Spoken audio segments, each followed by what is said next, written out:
Toon Bells. આટલી મોટી હસ્તી હું અહીં બેઠો છું અને આ છોકરી કોઈ પણ ડર વગર મારી સામે જ ઠેકડા મારે છે. આની તો ખબર લેવી પડશે. તે એક જગાએ એક મસ્ત મોટો હટ્ટા કટ્ટા વાંદરો જાણે પોતે જ રાજા હોય તેમ પગ પર પગ ચઢાવીને આમ તેમ જોતો. બધાને સીધા કરી દઈશ. La la la la. La la la la la. ત્યાં જ ખિસકોલી ગીત ગાતી મસ્તીમાં કૂદકા મારવા લાગી. ખિસકોલીને જોઈને આટલી મોટી હસ્તી હું અહીં બેઠો છું અને આ છોકરી કોઈ પણ ડર વગર મારી સામે જ ઠેકડા મારે છે. આની તો ખબર લેવી પડશે. વાંદરો ખિસકોલી તરફ જોવા લાગ્યો. આહાહા 3 દાણાવાળી મગફળીનો ગુચ્છો. કાલના કાજુ તો આ દાણા જ છે. ભલે તેને પલ્લી કહો કે સિંગ દાણા, નામ જે પણ હોય, આનો સ્વાદ જ અનોખો છે. ખાવાનું શરૂ કરો તો રોકાવું મુશ્કેલ છે. તે ગુચ્છાને લઈને પોતાના ઠેકાણે સંતાડવા ગઈ અને જ્યારે પાછી આવી રહી હતી ત્યારે એ અહીં આવ. ખિસકોલી કૂદતી કૂદતી વાંદરા પાસે ગઈ. બધાને સીધા કરી દઈશ. તને ખબર છે હું કોણ છું? મને કેમ ખબર ન હોય મિત્ર? તમે તો એમના જ વંશજ છો ને, જેમને જોવા મોકલ્યા હતા અને તે સળગાવીને આવ્યા હતા. શું કહ્યું? એ જ મિત્ર, જ્યારે હનુમાનજીને લંકા જોવા મોકલ્યા હતા તો તે આખી લંકા સળગાવીને આવ્યા હતા. તમે એમના જ વંશજ તો છો. વાંદરાએ બહુ અભિમાન સાથે કહ્યું. સાચું કહ્યું. સારું એ કહે, તું કોઈ પણ કામ ધંધા વગર અહીં તહીં કેમ ભટકે છે? હું કામ વગર નથી ભટકતી. મારી જીભ પર ગીત છે અને મારી દોડમાં કામ છે. હું ઢગલાબંધ ખાવાનું ભેગું કરી રહી છું મિત્ર. ઢગલાબંધ? તું પોતે તો આટલી અમથી છે. એ નાની ખિસકોલી, તારે આટલા ઢગલાબંધ ખાવાની શું જરૂર? ફક્ત મારા માટે નથી, આપણે બધા મળીને ખાઈશું. કોણ છે એ બધા? આપણા મિત્રો વળી કોણ? પેલી કીડીઓ છે, તે મગફળીમાં કાણું પાડીને અંદર જશે અને દાણો કોતરીને ખાશે. હું જે પાંદડા ભેગા કરી રહી છું તેને સસલા મિત્રો આવીને ખાશે. એમ જ બધાનું પેટ ભરાય છે. એ બધા કોણ હોય? અહીં બધાએ ફક્ત મારા માટે જ કામ કરવું પડશે, મારી સેવા કરવી પડશે અને મારી સામે ઝૂકીને નમસ્કાર કરવા પડશે. ખોટું, બહુ ખોટું. મને ખોટો કહે છે? બધાને સીધા કરી દઈશ. હમણાં તને મસરી નાખીશ. આને જ અહંકાર કહેવાય. કેટલાક લોકો આને અભિમાન પણ કહે છે. એ હવે તું મને શીખવાડીશ? તારી ઓકાત જ શું છે? મિત્ર, સાચું છે, તમારી તાકાત આગળ મારી કોઈ હસ્તી નથી. પણ તમે મારા પૂર્વજો વિશે સાંભળ્યું હશે.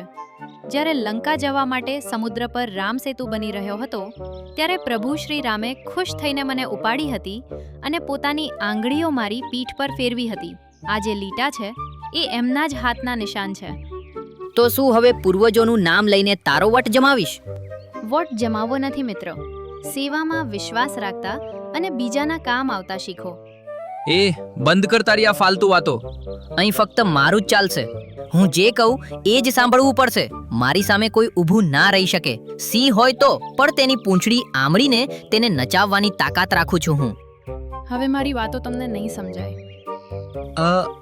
શું કહ્યું? જે હંમેશા બધાને સીધા કરવાની જ વાત કરતો હોય તેને હું શું સમજાવી શકું મિત્ર? મિત્ર નહીં, હું પ્રભુ છું. હું જ રાજા છું. જેવી આજ્ઞા મહારાજ. હવે રજા લઉં? જા. રાત વીતી ગઈ. સવાર પડી. વાંદરો હજી પણ એ જ અકડવાળા પોઝમાં બેઠો હતો. ત્યાં જ ખબર નહીં ક્યાંથી એક પથ્થર આવ્યો અને સીધો તેના માથા પર વાગ્યો. દર્દથી કણસતા આર્તનાદ કરતા વાંદરો નીચે પડી ગયો. બચાવો! કોઈ મને બચાવો! દોડતી ખિસકોલી વાંદરા પાસે આવી. અરે રે, આ શું થઈ ગયું મિત્ર? જોયું તે? હું મુસીબતમાં છું અને કોઈ મને બચાવવા ના આવ્યું. કેવી રીતે આવશે મિત્ર? જે બધાને ડરાવતો હોય, લોકો તેનાથી ડરીને ભાગશે જ ને. સેવા કરવા કોણ આવશે? વાંદરાએ ખિસકોલી તરફ જોયું. તેને ખિસકોલીની કહેલી સેવાવાળી વાત યાદ આવવા લાગી. કાંઈ વાંધો નહીં, હું છું ને, તું ગભરાઈશ નહીં. એમ કહીને ખિસકોલી વાંદરાના લટકી ગયેલા ઘાયલ પગની સેવા કરવા લાગી. વાંદરાના મગજમાં તેમની વચ્ચે થયેલી બધી વાત ફરવા લાગી. ખિસકોલીએ પાટો બાંધી દીધો. હવે ચિંતા કરવાની જરૂર નથી. જીવનું કોઈ જોખમ નથી. વાંદરાએ બહુ જ નિરાશ થઈને જોયું. બસ 4 દિવસમાં તું સાજો થઈ જઈશ. ના, હું નહીં બચું. છી છી, આ કેવી વાતો કરો છો? આવી અશુભ વાતો ના કરો. હું તો હલી પણ નથી શકતો. હવે મને ખાવાનું કોણ લાવી આપશે? કહું તો છું, હું છું ને. તું મારી જવાબદારી કેમ લઈ રહી છે મિત્ર? આ થઈને વાત. કાલ સુધી તમે કહેતા હતા કે બધાને સીધા કરી દઈશ, અને આજે મને મિત્ર કહો છો. આ ધરતી પર જન્મ લેનાર દરેક જીવ આપણો મિત્ર છે. આપણે એકબીજાનો સાથ આપીએ, એ જ હેતુથી ભગવાને આપણને આ દુનિયામાં મોકલ્યા છે. વાંદરાની આંખો ભરાઈ આવી અને તે ખિસકોલીને કૃતજ્ઞતા સાથે હાથ જોડીને જોવા લાગ્યો. આંબાનું ઝાડ, અમે તને કેટલું માન સન્માન આપતા હતા અને તેનું તે અમને આ ઇનામ આપ્યું. આ મારી ભૂલથી નથી થયું. હવે અમે તારું એક પણ ફળ નહીં ખાઈએ કે નહીં કોઈ તારી સાથે વાત કરે. મિત્રો, મારી વાત સાંભળો. વરસાદી વિનાશ અને કેરીનું ઘર.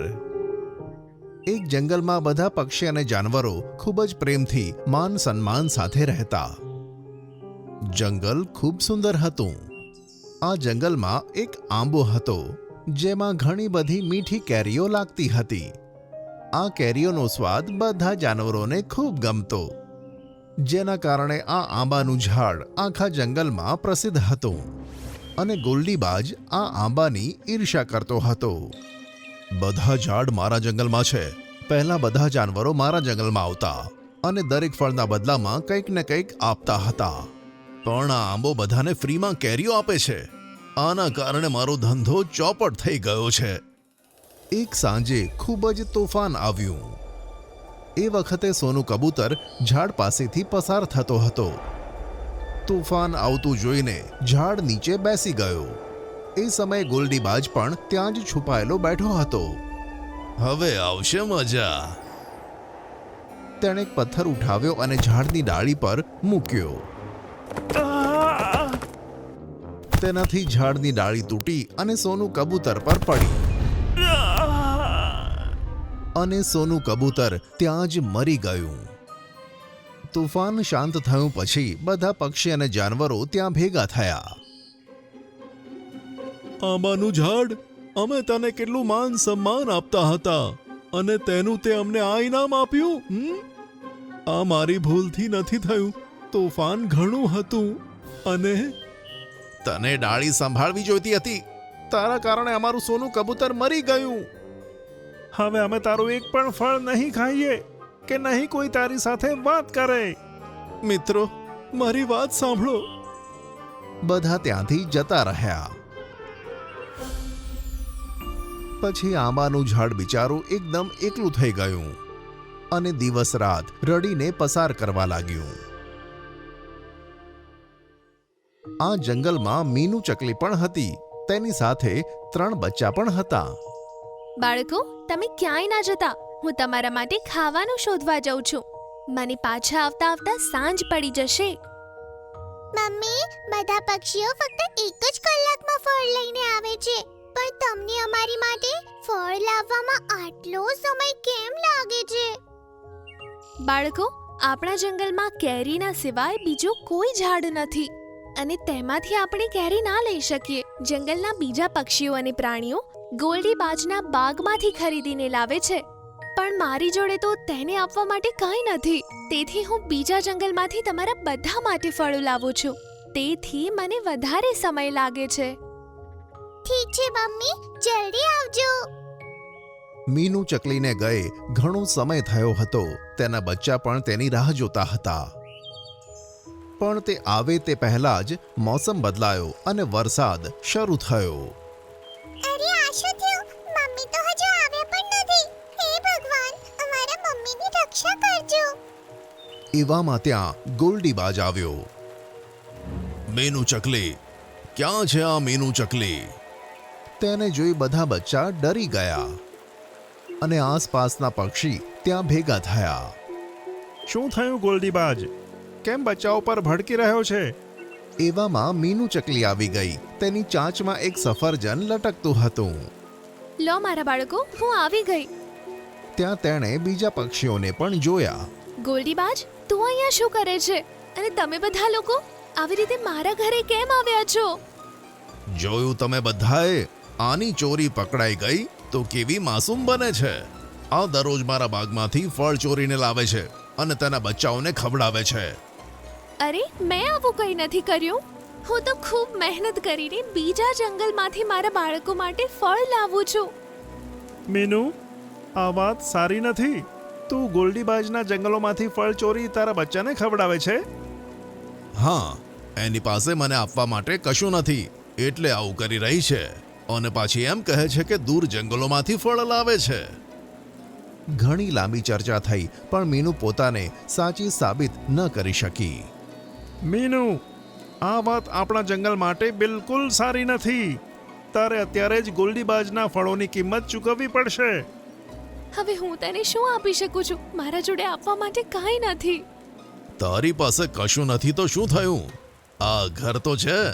આટલા દિવસથી તું ફળ ચોરે છે તો એટલી કિંમત તો થઈ ગઈ કે આ ઘર મારા નામે થઈ જાય. આવું ના કહેશો. આ ઘર હું તમને આપી દઈશ તો હું અને મારા બાળકો ક્યાં રહીશું? તેમ પણ કેટલો ધોધમાર વરસાદ છે. મીનુ, તારે આ ઘર છોડીને જવું જ પડશે, નહીં તો ગોલ્ડીબાજ સાથે આ અન્યાય થશે. બધા પક્ષીઓએ મળીને તેને ઘરની બહાર કાઢી. ગોલ્ડીબાજ ઘણો ખુશ થયો. ચલો બાળકો, વરસાદ પડી રહ્યો છે. આપણે નવું ઘર શોધવું પડશે. વરસાદ ઘણો હતો. મીનુ તેના 3 બચ્ચા સાથે વરસાદમાં ઉડી રહી હતી. ભીની પાંખો સાથે ઉડવું ઘણું મુશ્કેલ હતું પણ બચ્ચાઓને જીવાડવાનું સાહસ તેને શક્તિ આપતું હતું. પણ બિચારા બચ્ચા કેટલું ઉડી શકતા? મમ્મી, અમારાથી ઉડાતું નથી. તમારામાં ખૂબ હિંમત છે બાળકો. આવી રીતે હાર ના માનશો. ઉડવાનો પ્રયત્ન કરો. બચ્ચાઓએ ઘણું જોર લગાવ્યું પણ વરસાદના તોફાને તેમને પાછળ ધકેલ્યા. બાળકો, 3 બચ્ચા પેલા આંબાના ઝાડ નીચે પડ્યા. અહીંયા તેમને હવા બિલકુલ લાગતી ન હતી અને આસપાસ પાણી પણ ભરાયું ન હતું. મીનુ ચકલી પણ ત્યાં પહોંચી. અરે મીનુ ચકલી, તું આ બચ્ચાઓ સાથે આટલા વરસાદમાં ક્યાં નીકળી છે? તારે તો ઘરે હોવું જોઈએ ને? હા કેરીના ઝાડ, હું તો ઘરમાં જ હતી પણ એક ગોલ્ડીબાજે મારા ઉપર એવો ઇલ્ઝામ લગાડ્યો કે જંગલના પક્ષીઓએ મને મારા જ ઘરમાંથી કાઢી મૂકી. એ દુષ્ટનું કામ જ એ છે. કંઈ વાંધો નહીં, અહીં તો આરામથી રહી શકે છે. તારે હવે કોઈની ચિંતા કરવાની જરૂર નથી. હવે અમે ક્યાં રહીશું? પહેલા તમે તમારી ભૂખ શાંત કરો. આમ કહી તેણે 4 કેરીઓ પાડી. અરે વાહ, આટલી મોટી કેરી! બચ્ચાઓ ખુશીથી કેરી ખાવા લાગ્યા. તેમને જોઈને મીનુ ચકલી પણ કેરી ખાવા લાગી. પછી તેણે કહ્યું કે ધન્યવાદ કેરીના ઝાડ. હવે અમે જઈએ છીએ. ના, તારે ક્યાંય જવાની જરૂર નથી. હું તને કેરીનું ઘર બનાવી આપું છું. શું કહ્યું? કેરીનું ઝાડ? તે કેવી રીતે? હમણાં જો. આમ કહી તેણે ઘણી બધી કેરીઓ પાડી અને તે કેરીઓનું એક ઘર બની ગયું. અરે વાહ, આ તો કેટલું સુંદર ઘર લાગે છે. મમ્મી, શું અમે તેમાં જઈએ? કેમ નહીં બાળકો, તમે અને મીનુ આમાં આરામથી રહો. આ સાંભળી બચ્ચા ખુશ થયા અને મીનુ ચકલી સાથે તે ઘરમાં જતા રહ્યા. ઘરમાં બેસવા માટે કેરીની ખુરશી બની હતી અને તેમાં રહેલી બારીમાંથી બહારનો નજારો જોવાતો હતો. ઝાડ પણ દેખાતું હતું. તો ખૂબ સરસ છે પ્રિય ઝાડ. તારો ખૂબ ખૂબ ધન્યવાદ. આંબાનું ઝાડ હસ્યું. બીજી બાજુ બધા પક્ષીઓ ખૂબ જ હેરાન હતા. જંગલમાં પૂર આવ્યું હતું. બધાના ઘર તૂટી ગયા હતા અને બધા આમ તેમ ભાગતા હતા. અરે પેલું જુઓ, આંબાના ઝાડની પાસે જરાય પાણી ભરાયું નથી. ચલો ત્યાં જ જઈએ આપણે. બધા પક્ષીઓ આંબાના ઝાડ પાસે ભેગા થયા. તમને આટલા બધા દિવસો પછી જોયા. મને ખૂબ સારું લાગ્યું. અમે તારી જોડે ક્યારે ના આવત.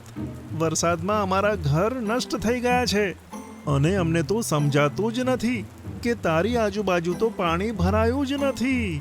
ત્યાં બધાની નજર કેરીના ઘરમાં પડી કે જેની બારીમાંથી મીનુ જોતી હતી. અરે આ મીનુ ચકલી પાસે ઘર ક્યાંથી આવ્યું? આ તો કેરીનું ઘર છે. મિત્રો, આવું જ ઘર હું તમને બનાવીને આપી શકું, પણ એ પહેલા મારે તમને કંઈક કહેવું છે. સોનું કબૂતરને મેં નહોતું માર્યું. ગોલ્ડીબાજે મારી એક ડાળી તોડી નાખી કે જે સોનું કબૂતર પર પડી, અને પછી ગોલ્ડી ભાગી ગયો અને તમે મારી વાત સાંભળ્યા વગર મને અપરાધી ઘોષિત કરી નાખ્યો. આ સાંભળી બધા પક્ષી હેરાન થઈ ગયા. ગોલ્ડીબાજ આટલો દુષ્ટ હશે તેની તો અમને ખબર જ નહોતી. તમે બધા ભીના છો, ઠંડી પણ વધી રહી છે. હું તમને એવા ઘર બનાવીને આપું છું ને કે તમે તેમાં આરામથી રહેશો. આમ કહી આંબાએ ઘણા બધા ફળો પાડ્યા અને તેમાંથી 4 કેરીના ઘર બની ગયા. અરે વાહ, આ ઘર તો કેટલા સરસ છે. પણ આ ઘર જાતે જ કેમનું તૈયાર થઈ ગયું? જ્યારે તમે મારી પાસે નહીં આવવાનું અને ફળ ખાવાનું બંધ કર્યું હતું ને, તો હું દિવસ રાત રડતો હતો. એવામાં એક પરી મારી પાસે આવી. તેણે જ મારી કેરીઓ ખાઈને મને આશીર્વાદ આપ્યા કે ભલે ગમે તેવો મોસમ હોય, તે મને કોઈ પણ રીતે નુકસાન નહીં પહોંચાડી શકે, અને હું જ્યારે ઈચ્છું ત્યારે મારી કેરીની મદદથી પરેશાનીમાં રહેલા જંગલવાસીઓની મદદ કરી શકું. તું અમને માફ કરી દે વહાલા મિત્ર. અમારાથી બહુ મોટી ભૂલ થઈ અને આ સુંદર ઘરો માટે આભાર. આ સાંભળી ઝાડ ખુશ થયું. પછી બધા પક્ષીઓ તે ઘરમાં જતા રહ્યા. વાવ! બધાને ઘર ઘણા ગમ્યા અને બધા બારીની બહાર વરસાદનો નજારો જોવા લાગ્યા. એવામાં ગોલ્ડીબાજ ત્યાં આવ્યો. આ શું, તમે બધા કેરીના ઝાડ પાસે બેઠા છો એ જાણવા છતાં કે એ હત્યારો છે? અમને તારી બધી ચાલાકી ખબર પડી ગઈ છે ગોલ્ડી. હવે અમારા જંગલમાંથી નીકળી જા. આ સાંભળી ગોલ્ડીને ખૂબ જ ગુસ્સો આવ્યો અને તેની પર વીજળી પડી, જેનાથી તે ઝટકો ખાઈને જમીન પર પડ્યો અને ઝાડની સાથે બધા પક્ષીઓ તેને જોઈને જોર જોરથી હસવા લાગ્યા.